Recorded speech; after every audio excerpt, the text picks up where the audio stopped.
आज इस लेक्चर में हम अभिगमन गुणांकों में सहसंबंध स्थापित करेंगे। हम तीन तरह के कोफिशिएंट कैपिटल डी, कैपिटल के और नीटा, ये तीनों हम पढ़ चुके हैं, जो कि क्रमशः श्यानता गुणांक, जिसका फॉर्मूला 1/3 mn/c बार लेमडा, कैपिटल के ऊष्मा चालकता गुणांक 1/3 mn/cv/c बार लेमडा और विसरण गुणांक कैपिटल डी 1/3 c बार लेमडा हम पढ़ चुके हैं। और किसी भी गैस के लिए ये जो तीनों गुणांक है उनके मान हमने निकाले हैं। और जहाँ पर आपने देखा था स्मॉल m, जो भी गैस भरी हुई है उसके सब अणु समान हैं, तो किसी भी एक अणु का जो द्रव्यमान है वो स्मॉल m है। स्मॉल n एकांक आयतन में उपस्थित अणुओं की संख्या है। c बार अणुओं की औसत चाल है, माध्य चाल, और लेमडा माध्य मुक्त पथ है। और रो आगे देख रहे हैं हम, नीटा जो दिखा रखा है ये 1/3 रो c बार लेमडा लिखा हुआ है, जहाँ पे mn क्या कह रहा है, उसका घनत्व बता रहा है गैस का। द्रव्यमान अपॉन आयतन होता है। यदि एकांक आयतन में उपस्थित अणुओं की संख्या n है तो उस एकांक आयतन का द्रव्यमान कितना होगा, m से मल्टीप्लाई कर देंगे।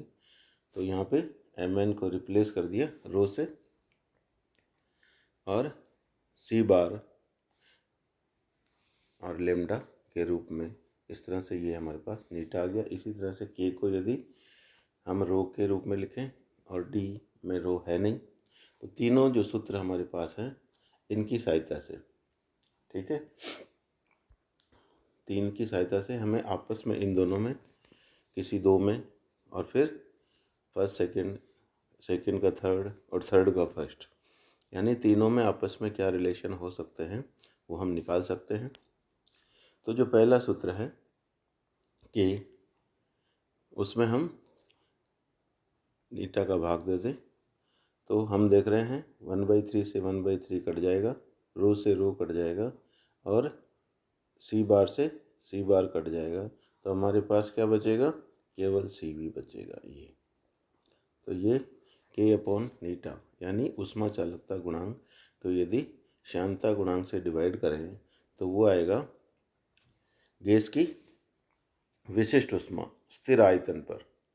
Cv क्या है, स्पेसिफिक एट कांस्टेंट वॉल्यूम पर मॉलिक्यूल। m यहाँ पे अणुभार बता रहा है। अणुभार यदि गैस का m है तो m ग्राम में कितने होंगे, एक एवोगैड्रो संख्या के बराबर अणु उपस्थित होते हैं। तो आप इसको Cv को हम मोलार ऊष्मा कहते हैं, यानी एक मोल गैस की जो विशिष्ट ऊष्मा होगी उसको हम Cv कहेंगे। विशिष्ट ऊष्मा आप जानते हैं, जो भी गैस है उसका 1 डिग्री ताप बढ़ाने की जो न्यूनतम ऊष्मा होगी उसको हम विशिष्ट ऊष्मा कहते हैं। तो ये तो हुआ हमारे पास एक तरह से जो दो गुणांक हैं, श्यानता और ऊष्मा चालकता, थर्मल कंडक्टिविटी, उन दोनों में रिलेशन हुआ। इसी तरह से यदि हम m और k क्रॉस गुणा कर दें इनको, ये m इधर चला जाए, cv इधर, तो क्या आ जाएगा, 1 आ जाएगा। तो ये जो फॉर्मूला है आप आराम से याद रखते हैं, mk अपॉन नीटा cv इजिकल टू 1। ये कह रहा है इस प्रकार उपर्युक्त प्रारंभिक सिद्धांत के आधार पर सब गैसों के लिए अनुपात जो होगा वो समान होगा। यानी k को m से गुणा कर दें और नीटा को cv से कर दें तो उनका अनुपात हमेशा 1 आना चाहिए, 1 के बराबर होना चाहिए। तो हमारे पास यदि अलग अलग गैसें हैं, विभिन्न गैसों के लिए इस अनुपात के प्रायोगिक मान इस कोटि के अवश्य होते हैं, परंतु वे एक से भिन्न हैं। एक परमाणु गैसों के लिए इसका मान लगभग 2.5 प्राप्त होता है। किसका, ये जो समीकरण आया है हमारे पास इसके लिए कह रहा है ना। मोनो एटॉमिक गैस हो तो इसका मान 2.5 होता है। हाइड्रोजन जो कि डाइएटॉमिक है, द्विपरमाणुक है, उसके लिए सामान्य ताप पर इसका मान लगभग 1.9 होता है। सारणी 5.3 से इस अनुपात पर आणविक जटिलता का प्रभाव प्रक्षित होता है। विशेषकर यह जटिलता आंतरिक स्वातंत्र कोटियों घूर्णी व कंपनिक के कारण उत्पन्न होती है। तो संबंध 1 और 3 से, ठीक है, अगर हम श्यानता गुणांक का विसरण गुणांक से संबंध दें तो हमारे पास बाकी सब कट जाएगा और नीटा अपॉन डी क्या हो जाएगा, रो के बराबर होगा। उन दोनों को क्रॉस गुणा करेंगे तो ये रिलेशन आ जाएगा eta is equal to rho D, ठीक है, या D is equal to eta by rho, या rho D upon eta is equal to 1। ये इस तरह से इनके अनुपात को भी आप 1 से दिखा सकते हैं। अधिकांश अध्रुवीय गैसों के लिए इस अनुपात का मान प्रायोगिक मान 1.3 के लगभग प्राप्त होता है, जो उपयुक्त मान से परिणाम के निकट है। यानी ये तो थियोरेटिकल वैल्यू हुई, इसको वेरीफाई किया एक्सपेरिमेंटली अलग अलग गैसों के लिए। रो गैस का घनत्व है, कैपिटल डी विसरण गुणांक है और नीटा श्यानता गुणांक है। तो इनका अनुपात 1 ना करके प्रैक्टिकली देखा तो उसका मान कितना आया, 1.3 आता है। ये एक टेबल दे रखी है नीचे, सारणी 5.3। इसमें लेफ्ट हैंड साइड में आप देख रहे हैं अलग अलग गैस ले ली, neon, argon, nitrogen, oxygen, carbon dioxide और मीथेन। तो ये एक परमाणु, द्विपरमाणु और त्रिपरमाणु इस तरह से आगे परमाणुओं की संख्या बढ़ती जा रही है। और हम देख रहे हैं इनका जो अनुपात है, जो 1 आना चाहिए वो रिड्यूस होता जाता है 2.47 से, और इस तरह से। और इसी तरह से रोडी अपॉन नीटा का मान भी 1 आना चाहिए, उसकी जगह 1.37, ये 1.43 आता है, जो एक तरह से बताता है कि ये वैल्यू जो अलग आ रही है वो किसके कारण आ रही है, कि जैसे जैसे टेम्परेचर अलग अलग होता है, हम जानते हैं अणुओं की जो ऊर्जा है वो किस पर निर्भर करती है, स्वतंत्र कोटि की संख्या पर निर्भर करती है, number of degree of freedom पर निर्भर करती है। स्वतंत्र कोटि की संख्या आपने पहले स्टार्टिंग में पढ़ाई था इस पेपर के।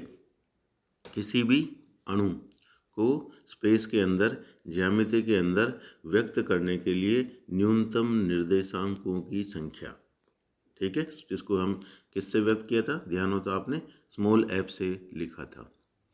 और ये परमाणु कौन सा है, एक परमाणु है तो उसकी गति, अगर वो ट्रांसलेटरी मोशन है, रेखिक गति है, तो हमने पढ़ा था इसकी स्वतंत्र कोटि की संख्या होती है 3।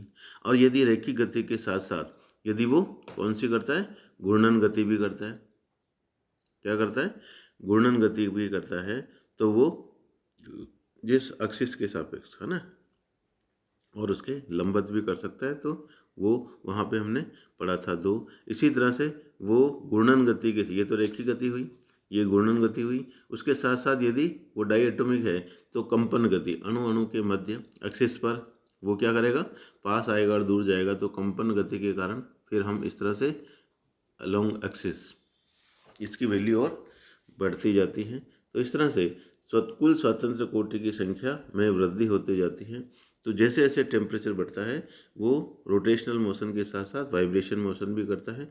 तो जो स्मॉल एफ का मान बदलता है, सिर्फ इसके कारण इनके अनुपात में सारणी 5.3 में जो अंतर आ रहा है उसका रीजन केवल यही कहता है कि ये स्वतंत्र कोटि की संख्या परिवर्तित होती है तो कुल ऊर्जा का मान भी बदलता है, कुल ऊर्जा का मान बदलता है तो विशेष ऊष्मा का मान भी बढ़ता है।